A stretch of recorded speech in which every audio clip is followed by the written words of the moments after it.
नमस्कार मित्रों, कैमजिया में आपका स्वागत है। मेरा नाम प्रतीक बाउक। मैं एक प्रोफेशनल ग्लैमर फोटोग्राफर हूँ। इंजीनियरिंग में पढ़ाई करने के बावजूद भी कुछ साल पहले मैंने अपना करियर पोर्ट्रेट फोटोग्राफी में शुरू किया और ग्लैमजिया द कंटेम्पररी पोर्ट्रेट स्टूडियो, इस ग्लैमर ब्रांड को मैंने अपनी आइडेंटिटी बना दी। मेरी स्टाइल फैशन और ग्लैमर मैगजीन से प्रेरित है। हर एक को खूबसूरत दिखने का अधिकार है और एज अ फोटोग्राफर ये मेरा चैलेंज है कि वो ज्यादा खूबसूरत लगे, ऐसा मैं मानता हूँ।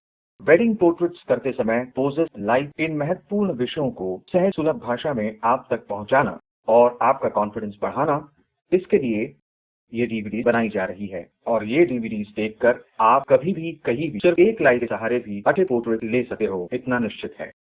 अब लाइटी भाग में क्या समावेश है? तो available light, photo light, studio light, off camera flashes, reflector, diffuser, इन सारी चीजों का उपयोग अपने पोर्ट्रेट्स के लिए कैसे किया जाता है। उसी तरह एक ही लाइटिंग सेटअप में लड़का और लड़की, ये दोनों अलग अलग लाइट्स में है, ये किस तरह दिखाया जाए। इस तरह के लाइटिंग के अनेक टिप्स और ट्रिक हम लोग यहाँ देखने वाले हैं। पोजेस माने क्या? पोजेस देते समय किन चीजों पर ध्यान रखना आवश्यक है? पहली पोज किस तरह से देनी चाहिए, उसमें से और ज्यादा पोजेस कैसे बनानी चाहिए? पोजेस कब बदले? स्लो पोजिंग कैसे करें, वो दें कि नहीं? मिरर पोज माने क्या? ऐसे अनेक सीक्रेट टिप्स मैं आज शेयर करने वाला हूँ। आप उसका निश्चित लाभ उठाएं। इससे आपका पोर्ट्रेट्स का डर तो निकल ही जाएगा, पर आप कॉन्फिडेंटली पोज दे सकोगे। तो पोर्ट्रेट्स माने क्या होता है? उसमें बहुत सी बातें सम्मिलित होती है, जैसे कि backdrops, lighting, colours, white balance, आप जो इस्तेमाल करने वाले हैं वो प्रॉप्स, इस तरह की बहुत चीजें। इससे भी महत्वपूर्ण चीज कौन सी है? तो वो है विश्वास। आप जिसका शूट कर रहे हो उसका आपकी कला पर और एबिलिटी पर विश्वास होना चाहिए। आपका कॉन्फिडेंस आपके बोलने से और आपके काम से उसे पता लगना चाहिए, और वो उसके समझ में आ गया तो वो भी समझ जाएगा कि ये आदमी अपने अच्छे ही फोटो निकालने वाला है और आपके दिए हुए पोजेस और डायरेक्शन का वो पालन करता है और आराम से आपका शूट खत्म हो जाता है।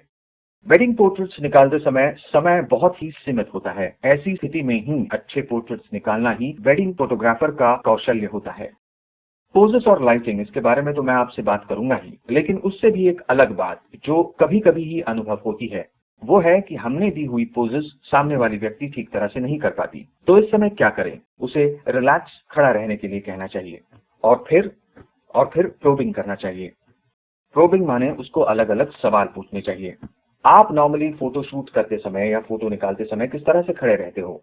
आपको हाथ बांध के खड़ा रहना ज्यादा कंफर्टेबल लगता है क्या, या आपको हाथ दीवार पर या चेयर पर टिका के रिलैक्स खड़ा रहना अच्छा लगता है? ऐसे सवाल पूछ के होता यह है कि आपको अंदाजा आता है कि इस आदमी का स्वभाव धर्म क्या है, इसको नॉर्मली किस तरह से फोटो निकालना पसंद है। उसे हम हमारी जो पोजेस है रेगुलर, उसको कन्वर्ट करके उसको उस तरह की बना के दे सकते हैं। अब पोर्ट्रेट के लिए बेस्ट लाइट कौन सी, ये सवाल अगर आप मुझसे पूछोगे तो मैं कहूंगा अवेलेबल लाइट। अवेलेबल लाइट मतलब विंडो लाइट नहीं, जो कोई भी लाइट जो आपको अवेलेबल हो, जो किसी अंधेरे रूम में प्रकाश ला कर दे, वो लाइट पोर्ट्रेट्स के लिए सबसे बेस्ट होती है। फॉर एग्जाम्पल, एक विंडो है वेडिंग हॉल में जिसके सामने 6-7 फीट पर एक दूसरी दीवार है। उस लोकेशन में आप किस तरह से अलग अलग सेटअप से तस्वीरें निकाल सकते हो? वो कुछ ऐसे, विंडो के सामने एग्जैक्टली उस मॉडल को अगर खड़ा रखा तो उस पर बिल्कुल सामने से लाइट गिरेगा, उससे आप एक अच्छा पोर्ट्रेट क्रिएट कर सकते हो। ऐसे कंडीशन में शैडोज आपको बहुत कम मिलते हैं। उसी कंडीशन में अगर आप उसको नीचे बिठाते हो, मतलब सिटिंग पोजेस लेते हो, तो आपको जरा सी टॉप लाइट मिलती है और अलग शैडोज क्रिएट होते हैं। आप उसको विंडो के पीछे, थोड़ा सा पीछे अगर खड़ा करते हो तो वो लाइट, विंडो की लाइट सामने से गुजर जाएगी और आपको एक सॉफ्ट लाइट मिलेगा। ऐसे वक्त अगर आप रिफ्लेक्टर का इस्तेमाल करते हो तो आप रिफ्लेक्टर से उस लाइट को रिफ्लेक्ट करके एक अलग लाइट कंडीशन क्रिएट कर पाते हो। उसको टॉप रिफ्लेक्टर दे सकते हैं हम, उसको हम डाउन रिफ्लेक्टर दे सकते हैं। इन केस हमें अगर शैडो ज्यादा लग रही है तो साइड रिफ्लेक्टर दे सकते हैं। इस तरह से देखिए, अगर आप उसे विंडो के बिल्कुल सामने, मतलब विंडो को सट के खड़ा करते हो और आप भी विंडो के सामने जाओ तो आपको बैकलिट फोटोज मिल सकते हैं। ऐसे कंडीशन में आपको एक्सपोजर लेना है तो उसके चेहरे का लीजिए, और विंडो में जो कुछ भी है बैकग्राउंड में वो पूरा का पूरा बर्न हुआ तो भी कोई प्रॉब्लम नहीं। और जो हमारे पास रिफ्लेक्टर है वो सामने से थोड़ा टॉप एंगल से उसके चेहरे पर रिफ्लेक्ट कीजिए। ये भी एक कंडीशन हुई। अब अगर आप उसको विंडो के नीचे बिठाते हो, एग्जैक्टली नीचे, तो आपको एक टॉप लाइट मिलती है जो आप रिफ्लेक्टर के जरिए उसके चेहरे पर दे सकते हो और अच्छी लाइट क्रिएट कर सकते हो। अब लाइट माने क्या, उसके क्या गुणधर्म होते हैं, उसकी क्वालिटी क्या होती है, ये हम देखेंगे। लाइट में soft light, harsh light, diffuse light, ambient light, reflected light, इस तरह के बहुत प्रकार होते हैं और हमें यही प्रकार हमारे पोर्ट्रेट में अलग अलग जगहों पर इस्तेमाल करने होते हैं। अब हर एक आदमी को लाइटिंग करते समय हम कौन से बेसिस पर लाइटिंग करने वाले हैं, तो वो संक्षिप्त में क्या होता है कि जब आपका मॉडल मेल होता है तब उसको थोड़ी हार्श लाइट करे तो भी चलता है, वहां सॉफ्ट लाइट करके कोई फायदा नहीं। जब कोई फीमेल होती है, एक नौजवान लड़की अगर हमें दिखानी हो, तब हम हमेशा सॉफ्ट लाइट इस्तेमाल करते हैं। तो अगर कोई मध्यम वयीन औरत हो तो उसको हम कैसे लाइट करें? जितना हो सके उतना बड़ा सॉफ्ट बॉक्स इस्तेमाल कीजिए। उससे होता यह है कि ऐसी स्त्रियों को या पुरुषों को चेहरे पे झुर्रियां आई हुई होती है, उन झुर्रियों को हमें कम से कम दिखाना है और एडिटिंग ज्यादा नहीं करनी है। जितना बड़ा सॉफ्ट बॉक्स उतनी सॉफ्ट लाइट और उतनी झुर्रियों के ऊपर शैडो कम। इस वजह से चेहरा एकदम क्लीन आता है। अब और एक लाइट जो किसी भी आदमी को किसी भी पोज को सूट करती है, वो है रिफ्लेक्टेड लाइट। इसमें मेन सोर्स जो होता है लाइट का, वो थोड़ा हाइडेड होता है, किसी ऑब्जेक्ट के पीछे होता है। उसमें से आने वाली लाइट थर्माकोल या रिफ्लेक्टर में अलग अलग कलर्स आते हैं, गोल्डन होते हैं, सिल्वर होते हैं, अलग अलग इस्तेमाल कर सकते हो। इस तरह इस्तेमाल करके जो लाइट हम इस्तेमाल करते हैं वो बेस्ट होती है कोई भी पोर्ट्रेट के लिए। वो क्यों बेस्ट होती है? क्योंकि रिफ्लेक्टेड लाइट में सोर्स विजिबल नहीं होता, इसलिए जो लाइट रिफ्लेक्ट होता है वो बहुत ज्यादा तादाद में होता है और वो लाइट इतना सॉफ्ट होता है कि आपके चेहरे के हॉटस्पॉट जो है दिखाई देते हैं। कुछ चमकता है, नाक की लाइन चमकती है, ये कुछ नहीं आता। इसलिए इस तरह की लाइट इस्तेमाल करें। लाइट का एक और गुणधर्म, लाइट जिस वस्तु पर पड़ती है उस वस्तु का रंग लेती है। फॉर एग्जाम्पल, अगर कोई लाल बॉल है, उस लाल बॉल के ऊपर लाइट गिरती है, उस बॉल से रिफ्लेक्ट करते समय वो लाल रंग लेकर ही रिफ्लेक्ट होती है। उसी तरह पीली वस्तु पर अगर लाइट गिरे तो वो पीली बन के रिफ्लेक्ट होती है। इसलिए जब आपको कोई पोर्ट्रेट क्रिएट करना होता है, फॉर एग्जाम्पल एनवायरमेंटल पोर्ट्रेट, जहां पर एनवायरमेंट का थोड़ा पार्ट होता है जो पोर्ट्रेट में इंक्लूडेड होता है, उस वक्त हमें एम्बियंस के बारे में सोचना पड़ता है। उस रूम में या उस जगह पर किस तरह के लाइट्स है, उनके रंग कैसे है।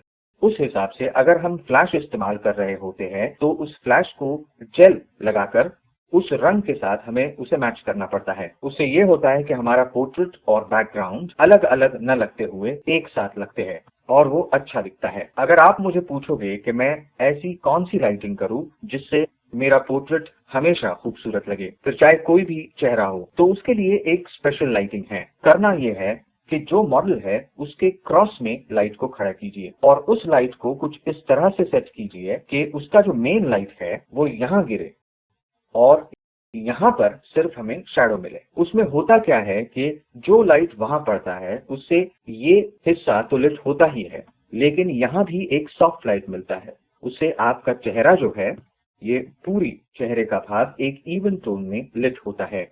और इसका सबसे बड़ा सीक्रेट क्या है कि हम पहचाने कैसे कि सब जगह पे लाइट इवन हो गई है? तो ये जो मैं इसे एप्पल कहता हूँ, हम जब हंसते हैं तो ये जो पार्ट जो गोल होता है किसी भी चेहरे का, तो उस चेहरे का वो पार्ट इस तरह ट्रायंगल में प्रॉपर्ली लिट होना चाहिए, मतलब वो लाइट उसके ऊपर गिरनी चाहिए। अब यहाँ ट्रायंगल माने क्या? हमारी नाक सीधी नहीं होती, हमारी नाक ट्रायंगुलर होती है, तो जो क्रॉस लाइट आता है वो ट्रायंगल शेप में ही आता है, वो यहाँ नहीं गिरेगा।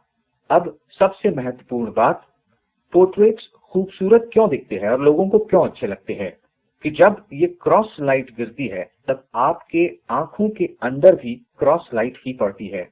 आंख लगभग पानी की बनी होती है, जो अंदर का रेटिना होता है वो पानी का सा होता है।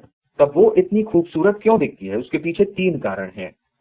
एक, इस लाइट से चेहरे का 75% हिस्सा कवर होता है, शैडोज बहुत कम यहाँ पर और सॉफ्ट तैयार होती है। और सबसे महत्वपूर्ण तीसरा भाग माने आंख, ये लाइट तिरछी पड़ने की वजह से हमारे आंखों के अंदर जो रेटिना है उसमें अच्छे 3D वेरिएशंस की तैयारी होती है लाइट और शैडो की। तो जब हम किसी पोर्ट्रेट की तरफ देखते हैं तो पहले आंखों से देखते हैं और और आंखों को ही देखते हैं और वहां हम कनेक्ट होते हैं क्योंकि वो 3D दिखते हैं। ये उन पोर्ट्रेट्स की खूबी है। हम छोटी जगह में स्टूडियो सेटअप कैसे कर सकते हैं और कम से कम चीजों में वो किस तरह से खूबसूरत बनाया जा सकता है, इसके बारे में हम देखेंगे। ये नॉर्मल हॉल है, जिस तरह से अपना वेडिंग हॉल होता है उसी तरह ये सेम सेटअप आप मेकअप रूम जहाँ होता है वहां भी कर सकते हो। तो यहाँ मैंने क्या किया, मेरे पास 2 कर्टन ब्लैक कलर के, तो मैंने उन ब्लैक कलर के कर्टन्स को लिया, 2-3 स्टैंड्स लिए, उसके ऊपर उन्हें अरेंज किया है। आप देख सकते हो ये सेम छोटा सा स्टूडियो सेटअप। ये मैंने इस तरह से इसलिए किया है क्योंकि मुझे एक सॉफ्ट लाइट की जरूरत है। हम जिस तरह स्टूडियो में खड़ा करते हैं उस तरह सॉफ्ट लाइट, मैंने ये कुछ इस तरह से मिमिक किया है कि ये नेचुरल लाइट को रिप्लेस करेगा। इस हॉल में नेचुरल लाइट नहीं थी, इसलिए मैंने ये सेटअप किया है। इसी सेटअप में मैंने मेरा पोर्टा लाइट रखा है, वो बैकग्राउंड में रखा है। जो मेरी राइट साइड की वॉल है उसके बैक साइड में रखा है। वो इसलिए बैक साइड पे रखा है क्योंकि मैं नहीं चाहता वो डायरेक्टली मॉडल पे हिट करे, और वो सेम लाइट मैं रिफ्लेक्टर के जरिए उन पर हिट करूंगा। इस तरह से उन्हें टोटल सॉफ्ट लाइट मिलेगा। ये मेरी कंसेप्ट थी इस स्टूडियो के बारे में। तो हम मॉडल्स को देखते हैं कैसे लगता है मेरा स्टूडियो। Yes, come on. इस सेटअप में सबसे इम्पोर्टेंट बात यह है कि लड़की पर पड़ने वाली लाइट वो कितनी इंटेंसिटी से गिरती है, ये हमें देखना है। और डेफिनेटली हम सबको भी यही लगेगा कि लड़की लड़के से थोड़ी ज्यादा खूबसूरत दिखती है। उसके लिए एक थोड़ा सा गिमिक हमें करना है। वो मैं क्या करूंगा वो आपको इस सेटअप में दिख जाएगा। आपको लाइट दिखती है? नहीं। आपको दिखती है? पूरी तरह से दिखती है? पूरी तरह से लाइट दिखती है? थोड़ी सी दिख रही है। ओके, तो मैंने लाइट का थोड़ा सा भाग इस तरह से आगे लिया है कि वो लड़की को दिखेगा और उसे सॉफ्टली थोड़ी ज्यादा लाइट मिलेगी लड़के से।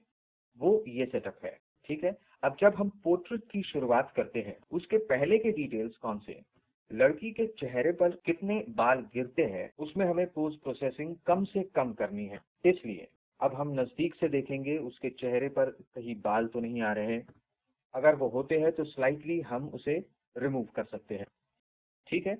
अब सेकंड थिंग, मेकअप के बारे में भी हमें देखना है। तो जो हॉटस्पॉट है जहां से लाइट बल्ब की तरह रिफ्लेक्ट हुए जैसी लगती है, जहां पे लाइंस मिलती है, for example this this this this, नीचे चिन का पार्ट, वो ज्यादा ग्लो नहीं होना चाहिए क्योंकि हम रॉ में शूट करते हैं तब ठीक है, पर जब हम जेपेक करते हैं, कभी कभी वेडिंग फोटोग्राफर को रॉ में शूट करना पड़ता है। रॉ में शूट करना पॉसिबल नहीं होता फॉर मेमोरी इश्यूज या कोई और वजह भी हो सकती है। उस वक्त हमें हॉटस्पॉट चेक करने चाहिए कि कहीं वो बर्न नहीं हो रहे हैं। उसलिए क्या करना है कि मेकअप आर्टिस्ट को हमेशा साथ में रखना है या फिर खुद के पास डस्टिंग पाउडर रखें और उसे बीच बीच में यूज करें। फॉर एग्जाम्पल हम अब देखेंगे लड़के की नाक जो है वो स्लाइटली ग्लो हो रही है, उसकी ग्लीम हम लोग निकालते हैं। मनोज,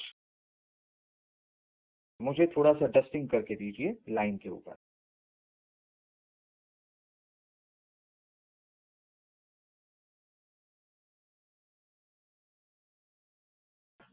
और एक बात, इम्पोर्टेंट बात, लड़के और लड़की को मेकअप से पहले कैमरामैन ने पूछना पड़ता है। तो मेकअप के डिटेल्स हो गए, अब हमारा चेहरा और स्किन टोन परफेक्ट हो गया है। सेकेंड थिंग जो हमें देखनी है वो है छोटे डिटेल्स। फॉर एग्जाम्पल उसकी साड़ी ठीक है ना, उसके फोल्ड या उसका आंचल जो अरेंज किया है वो ठीक है, क्योंकि वो हमारे सारे पोर्ट्रेट्स के आगे रिफ्लेक्ट होने वाला है। आप खुद इस पोर्ट्रेट में देखिए, उसके सर पे जो लगी हुई है माला, उसके कुछ मणि जो है ऊपर गए हुए हैं। वो हर समय मुझे एडिटिंग में करेक्ट करना पड़ेगा, वो मैं अब करेक्ट करूंगा।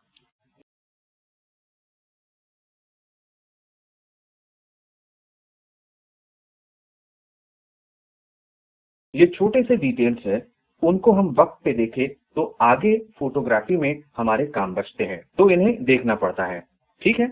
अब लाइटिंग का पार्ट देखते हैं। मैंने ये जो सेटअप किया है, और एक मेन यानी जो हेल्पफुल चीज मेरे लिए है, मतलब उस सेटअप का टॉप में ऑलरेडी इंटीरियर को जो स्लैंट किया है उसका मैं रिफ्लेक्टर की तरह यूज कर रहा हूँ। वहां से आप देख सकते हो लाइट रिफ्लेक्ट हो रही है उसके ऊपर, तो मुझे हेयर लाइट देने की कोई जरूरत नहीं। वो सॉफ्ट हेयर लाइट उनके सर पे गिर रही है और वो इतनी सॉफ्ट है कि उसके चेहरे से भी कम है, तो उसका सर कभी नहीं चमकेगा, ठीक। अब तीसरी बात, रिफ्लेक्टर कैसे होगा। तो रिफ्लेक्टर मुझे इस सेटअप में कुछ इस तरह चाहिए कि उनकी जो शैडोज गिरने वाली है वो सारी फील हो। सिर्फ मुझे ये शैडो अच्छा नहीं लगता मेरे पर्सनल स्टाइल के लिए, तो मैं वही यूज करूंगा जो मुझे सॉफ्ट में हेल्पफुल होगा। ठीक है, तो मैं ये रिफ्लेक्टर यूज करता हूं। यहाँ मुझे उनके 1/3 या क्लोज हेडशॉट टाइप चाहिए। सेकंड थिंग है उसकी ज्वेलरी परफेक्ट है क्या। थोड़ी बहुत अगर अलाइनमेंट अगर करनी पड़े तो वो भी पार्ट ऑफ डिटेल ही होगी। अब उसका जो बाजूबंद है उसे हम ठीक कर सकते हैं। बहुत बार क्या होता है, वो ब्लाउज की स्लीव में चिप जाता है। हम उसे थोड़ा सा ऊपर ला सकते हैं ताकि वो भी खूबसूरत लगे। जो चीज हमने इस्तेमाल की है, जो चीज हमसे इस्तेमाल हो रही है, उसकी सारी बारीकियां हमें दिखनी चाहिए। हमारा भी वही फंडा है, जो भी खर्चा उन्होंने शादी पे किया है वो सब हमें दिखाना है। यस, ठीक है।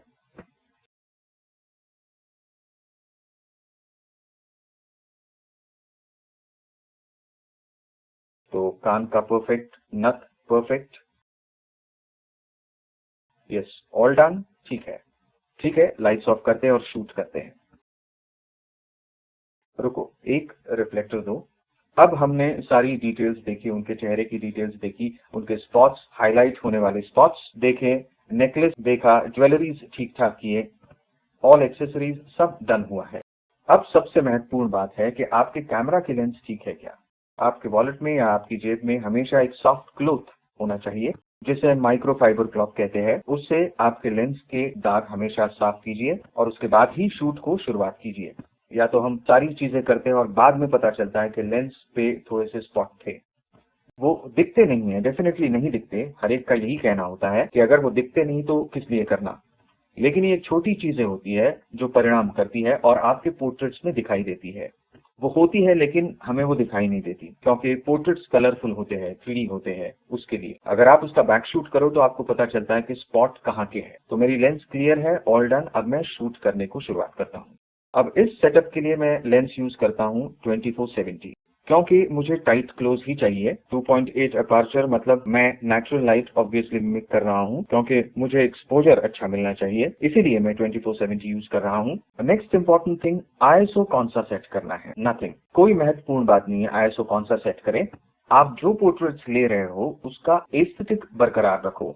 अगर आप ब्लैक बैकग्राउंड पे शूट कर रहे हो तो ब्लैक ब्लैक लगना चाहिए, ऐसा शूट कीजिए। वो ग्रे नहीं लगना चाहिए। आईएसओ जरा भी मैटर नहीं करता अगर आपका कैमरा अच्छा हो। आईएसओ कब मैटर करता है, जब आपका कैमरा ठीक ना हो। जब आप 800 या 1600 के अबव ले जाते हो और ज्यादा ही ग्रेन्स आ रहे हैं, तब आईएसओ मैटर करता है। और आईएसओ बढ़ा तो होता क्या है, ग्रेन्स आते हैं, ठीक है।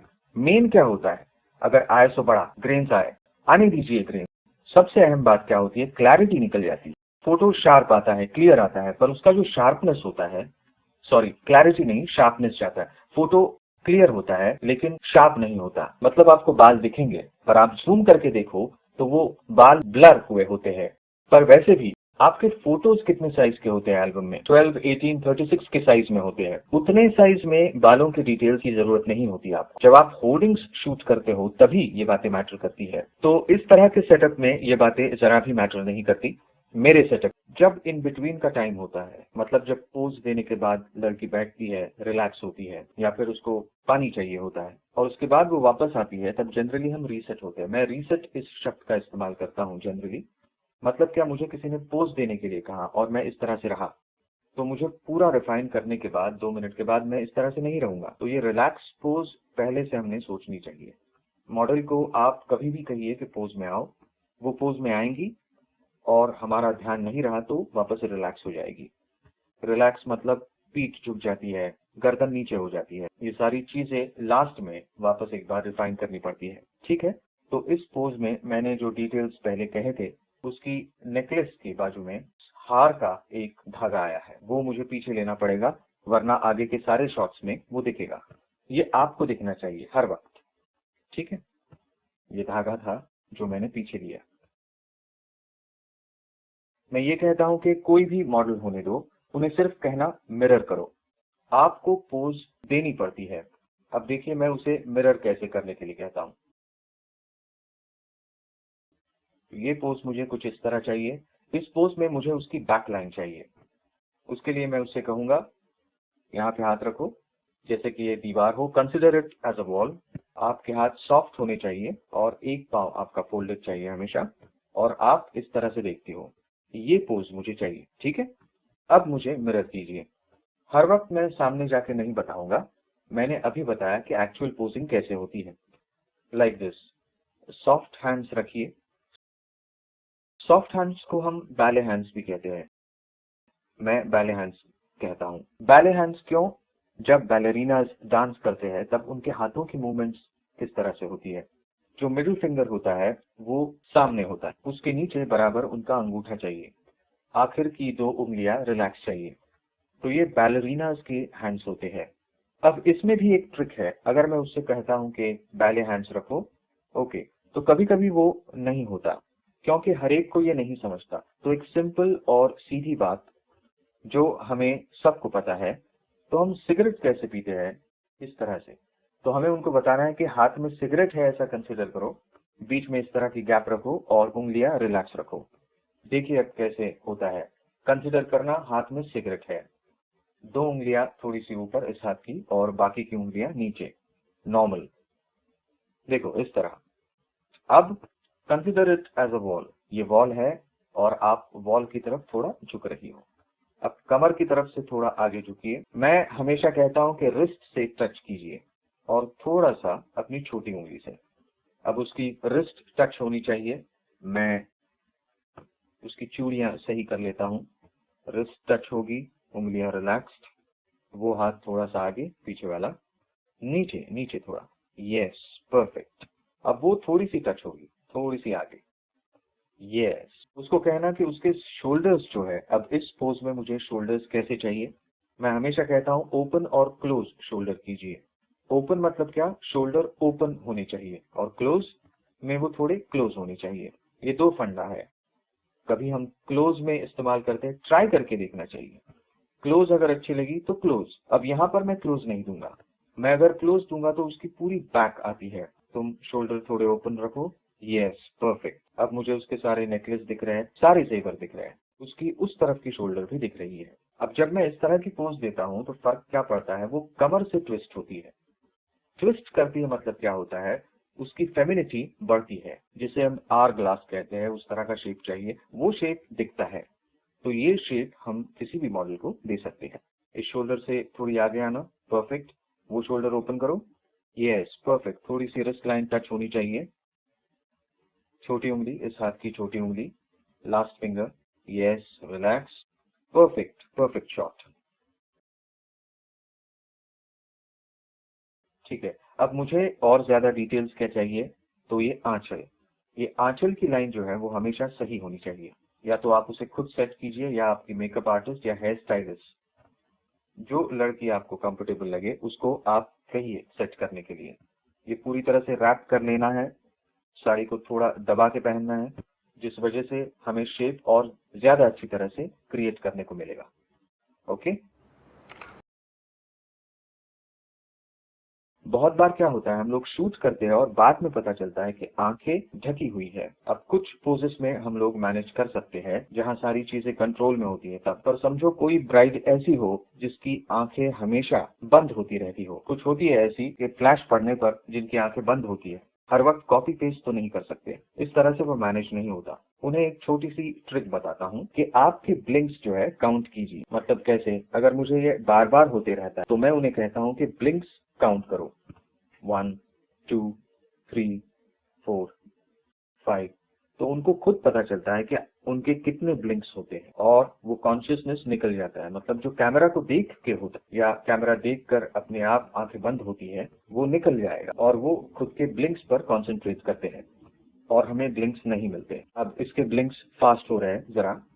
अब मैं इससे कहूंगा कि ब्लिंक्स काउंट करो। अब वो कैसे काउंट करती है देखो, ब्लिंक्स जस्ट मन ही मन में काउंट करो, जितने होते हैं उतने। मुझे देखना है कि तुम्हारे ब्लिंक्स कितने लेट होते हैं। 1 2 3, 2 ब्लिंक्स के बीच का, अब 2 ब्लिंक्स के बीच का टाइम इंटरवल बढ़ गया।